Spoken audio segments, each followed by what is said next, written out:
Hello students, आप सभी का स्वागत है हमारे चैनल पे। आज के इस वीडियो में हम छत्तीसगढ़ माध्यमिक शिक्षा मंडल रायपुर शैक्षणिक सत्र 2021-22 अगस्त माह के लिए असाइनमेंट देखेंगे। कक्षा 12वीं का, क्लास 12th का इकोनॉमिक्स यानी अर्थशास्त्र के सभी प्रश्नों के उत्तर आज के इस वीडियो में हम देखेंगे। तो यदि आप चैनल पे नए हो तो जल्दी इस चैनल को सब्सक्राइब कर ले ताकि आपको सीजी बोर्ड के असाइनमेंट सारे सॉल्यूशन कंप्लीट रूप से मिल सके। साथ ही वीडियो को लाइक करना बिल्कुल भी ना भूलें और अपने सभी दोस्तों में वीडियो को जरूर शेयर करें जिससे कि आपके सभी फ्रेंड्स को भी आंसर्स कंप्लीट मिल सके और साथ ही साथ दोस्तों को भी सब्सक्राइब करने के लिए जरूर कहिए।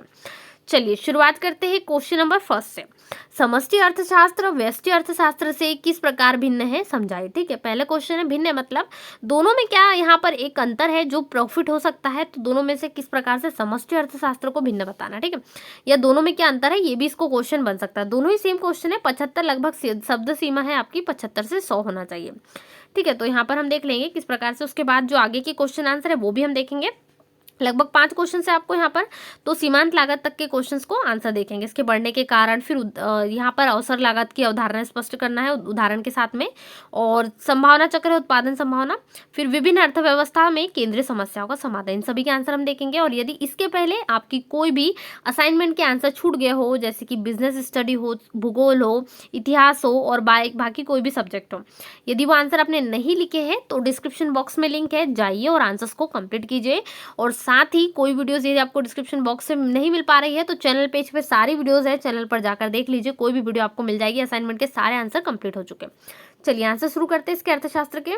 चलिए इसका आंसर देख लेते हैं किस प्रकार से आप आंसर को कंप्लीट करोगे। तो व्यष्टि अर्थशास्त्र और समष्टि अर्थशास्त्र में अंतर हो जाएगा। जैसे व्यष्टि अर्थशास्त्र में आर्थिक इकाई के एक भाग का अध्ययन किया जाता है, जैसे एक उत्पादक, एक उपभोक्ता, एक विनियोजक और एक व्यापारी। ठीक है, इसमें एक केवल इकाई यानी केवल एक एक लोगों का, जैसे एक एक संगठन, एक हम उत्पादक ले लेंगे, फिर एक उपभोक्ता ले लेंगे, किस प्रकार से इनके कार्य इसमें लेंगे। लेकिन समष्टि में संपूर्ण अर्थव्यवस्था यानी ये सभी को मिलाकर, यहाँ पर एक एक को नहीं, हम पूरा मिलाकर, संपूर्ण अर्थव्यवस्था को मिलाकर इसकी वृहत इकाई बनाते हैं, उसके रूप में इसका अध्ययन किया जाता है। फिर नेक्स्ट हो जाएगा, इसका उद्देश्य संसाधनों का सर्वोत्तम आवंटन है, जबकि इसमें क्या हो जाएगा, समष्टि में इसका उद्देश्य संसाधनों के पूर्ण रोजगार एवं विकास से होता है। ये अंतर हो जाएगा। तीसरा हो जाएगा इसकी 8 400 400 400। जी हाँ, याद कर लीजिए व्हाट्सएप नंबर, क्योंकि अब चाहे आपका मैथ्स का सवाल हो या फिजिक्स, केमिस्ट्री, बायोलॉजी का, आपके हर डाउट, हर क्वेश्चन का मिलेगा तुरंत वीडियो सॉल्यूशन, वो भी सीधा आपके व्हाट्सएप पर।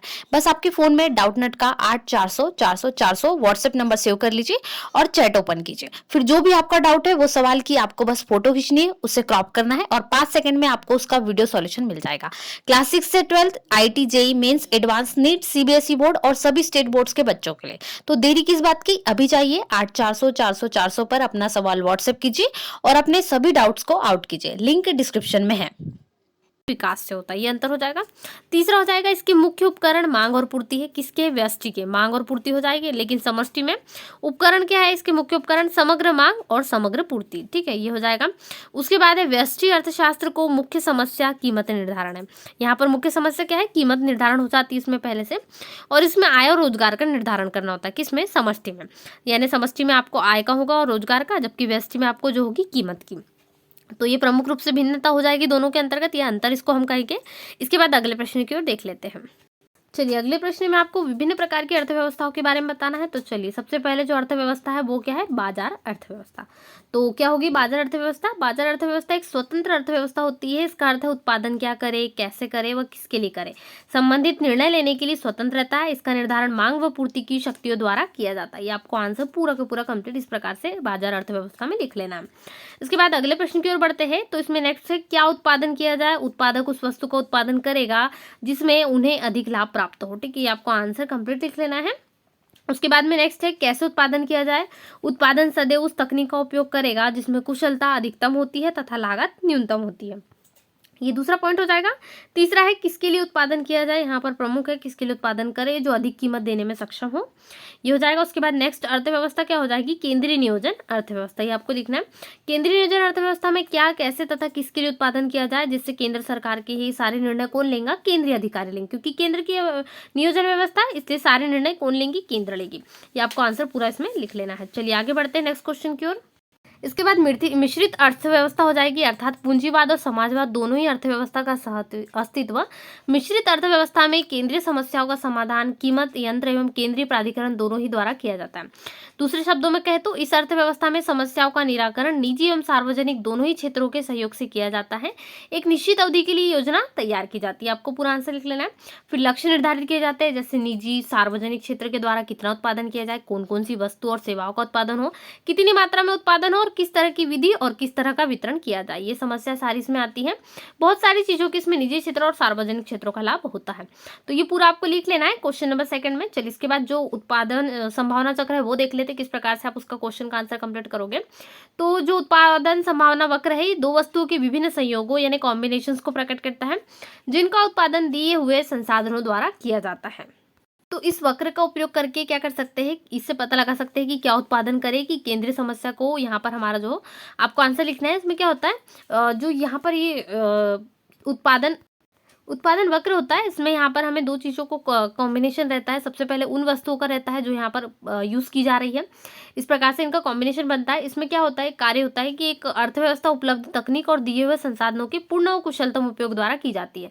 यहाँ पर सबसे पहले इनका जो प्रमुख रूप से होता है, इसमें वही चीज़ें स्पष्ट होती है कि हमें क्या उत्पादन करना चाहिए, प्रमुख समस्या होती है। इसी के कारण जो है ये चक्र यहाँ पर जो वक्र है वो बनता है। देखिए जैसे कि यहाँ पर उत्पादन संभावना वक्र हम किस प्रकार से बनाए गए, सबसे पहले हमने x से एक वस्तु ले ली और y वस्तु ले ली। इसमें उत्पादन संभावना a b c d इस प्रकार से हमने भिन्न भिन्न प्रकार के लिए और इनकी संख्या है जो अलग अलग है। जैसे 0 से लेकर 5 तक के x वस्तु, फिर 75 यहाँ पर 0 से लेकर 20 50 62 70 75 ये y वस्तु में है। इसका एक वक्र तैयार किया गया है इस प्रकार से, यहाँ पर x और y अक्ष के अनुरूप यहाँ पर तैयार किया गया है। x और y के हिसाब से इसको बनाया गया है, तो क्या बन जाएगा, उत्पादन जो वक्र है वो इस प्रकार से आपका बन जाएगा। ये आपको तैयार कर लेना, ठीक है। x और y वस्तु हो जाएगी, यहाँ पर p है वो उसको उत्पादन जो संभावना वक्र है हमने उसको p नाम दिया, और यहाँ पर y वस्तु हो गई और इसी प्रकार से यहाँ पर x वस्तु हो गई, तो दोनों वस्तु हो जाएगी, ये वक्र तैयार हो जाएगा। चलिए आगे देखते हैं। चलिए इसके बाद जो क्वेश्चन नंबर 4 है अवसर लागत, उसको देख लेते हैं। तो उत्पादन के क्षेत्र में बात करें तो उत्पादन की प्रत्येक इकाई के लिए, चाहे वह एक साधारण किसान हो, कोई फर्म हो, उद्योग हो अथवा सरकारी क्यों ना हो, कोई भी निर्णय लेते समय इन सभी को अवसर लागत पर विचार करना अत्यंत आवश्यक होता है, ठीक है। ये आपको लिख लेना है, इसमें जो है अवसर लागत की महत्ता है। उसके बाद उत्पादक जब किसी साधन विशेष का प्रयोग किसी वस्तु विशेष के उत्पादन के लिए करता है, तब वह दूसरी वस्तु के उत्पादन का त्याग कर देता है जिसका उत्पादन वह उस साधन विशेष से कर सकता था। इसका प्रमुख कारण यही है कि वह एक ही समय में उस साधन विशेष से दोनों वस्तुओं का उत्पादन एक साथ नहीं कर सकता।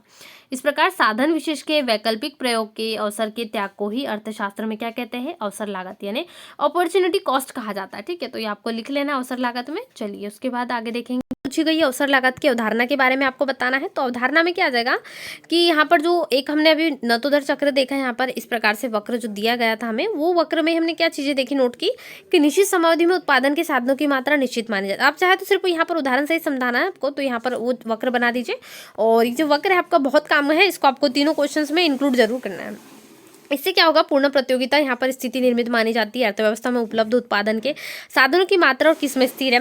उत्पादन के साधनों की मात्रा बढ़ जाने पर इनकी किस्मों में सुधार हो जाता है, फलस्वरूप संभावना वक्र दाहिनी ओर खिसक जाता है। तो ये कुछ अवधारणा थी जो यहाँ पर संबंधित थी, तो ये 6 पॉइंट इस अवधारणा में आप जोड़ सकते हैं। क्वेश्चन नंबर 4 का आंसर यहाँ पर कंप्लीट हो जाता है। इसके बाद लास्ट क्वेश्चन है सीमांत अवसर लागत, वो देख लेते हैं। चलिए, तो यदि आप चैनल पर नए हो तो चैनल को सब्सक्राइब कर ले, जिससे कि आपको सारे विषयों की वीडियोस मिल सके। साथ ही वीडियो को लाइक करना बिल्कुल भी ना भूलें, अपने सभी दोस्तों के साथ वीडियो को जरूर शेयर कर दीजिए। चलिए इसके बाद लास्ट क्वेश्चन देख लेते हैं, सीमांत अवसर लागत किसे कहते हैं यहाँ पर लागत में। तो आंसर होगा, यदि संसाधन एक वस्तु के उत्पादन से हटाकर दूसरी वस्तु के उत्पादन में लगाया जाए तो हमें कम और कम कुशलता वाले संसाधनों को हटाकर उत्पादन करना होगा। इससे सीमांत अवसर लागत बढ़ने लगती है, ठीक है। तो ये सीमांत अवसर लागत बढ़ने लगती है, इसके आपको बताना था यहाँ पर कारण, तो वो भी देख। और इसे हम एक टाइप से क्या कहते हैं, सीमांत जो है दर भी कहते हैं, यानी यहाँ पर मार्जिनल रेट ऑफ ट्रांसफॉर्मेशन, रूपांतरण की सीमांतर दर कहलाती है। तो इस प्रकार से आपको ले लेना है, और यहाँ पर यदि आप अच्छे से आंसर लिखेंगे तो आपको नंबर बहुत अच्छे मिलेंगे। इसलिए इन आंसर्स को अच्छे से साफ सुथरी राइटिंग में लिखिए, कोशिश करें कि आपकी ज़्यादा काटा पीटी ना हो, मार्किंग अच्छे से हो। इस प्रकार से आपको आंसर लिख देना है। इसमें आप चाहे तो और थोड़ा सा ऐड कर सकते हैं, और इसके साथ ही आपको क्या आंसर लिखना था कि सीमांत अवसर लागत कब बढ़ते जाती है। तो सीमांत अवसर लागत कब बढ़ती है, जब क्या हो, वस्तु x के उत्पादन में वृद्धि की जाती है, वस्तु y का उत्पादन कम हो। यहाँ पर हमने x और y जो भी हमने चार्ट देखा था उत्पादन वक्र में, वो चार्ट आप यहाँ पर फिर से बना सकते हैं, जिससे क्या हो, अवसर लागत को, सीमांत अवसर लागत को हम समझा सके। तो इसमें यदि हम x उत्पादन में में वृद्धि करेंगे तो इससे क्या होगा, वायु उत्पादन कम, यानी एक दूसरे के विपरीत चलेंगे तो इस कारण क्या होगा, सीमांत अवसर लागत बढ़ते जाती है। तो ये आपको बढ़ने के कारण थे। तो ये बढ़ने का इसका प्रमुख कारण है क्या, कि यहाँ पर ये जो वृद्धि होती है उत्पादन में, तो उसका जो प्रमुख कारण है उत्पादन संभावना वक्र में ये ढलान मूल बिंदु की ओर नतोदर होता है। इस कारण जो है ये सीमांत लागत अवसर बढ़ते जाती है। तो ये आपको पूरा आंसर लिख लेना है। और घटने के भी इसके प्रमुख कारण है, जैसे एक साथ नहीं बढ़ा सकते हम वस्तु के उत्पादन को, तो ये भी इसमें आ जाएगा। ठीक है, तो आपको ये प्रमुख कारण बढ़ने के कारण में लिख देना। इसके बाद तो आज के इस वीडियो में हमने क्लास 12th इकोनॉमिक्स का कंप्लीट सॉल्यूशन देखा। ऐसे सॉल्यूशंस के लिए चैनल को सब्सक्राइब कर लीजिए, जिससे आपको क्लास 12th के सीजी बोर्ड के सारे असाइनमेंट के आंसर मिल सके। साथ ही वीडियो को लाइक करना बिल्कुल भी ना भूलें। अपने सभी दोस्तों के साथ वीडियो को शेयर करें और चैनल को जल्दी सब्सक्राइब करें, जिससे कि आपके सभी फ्रेंड्स को भी आंसर मिल सके और वो भी आंसर्स को कंप्लीट कर सके। और यहाँ पर क्लास 12th के सारे असाइनमेंट कंप्लीट हो चुके हैं। यदि आपने वीडियो नहीं देखी है तो डिस्क्रिप्शन बॉक्स में लिंक है, वहाँ से जाकर अपने असाइनमेंट को कंप्लीट कर लीजिए, या फिर चैनल पर जाकर सारे वीडियोस आंसर अपलोड हो चुके हैं, उनको भी देख सकते हैं। तो मिलते हैं नए वीडियो में, तब तक वीडियो को लाइक करें, शेयर करें दोस्तों में, चैनल को सब्सक्राइब भी करें। मिलते हैं नए वीडियो में। Thanks for watching.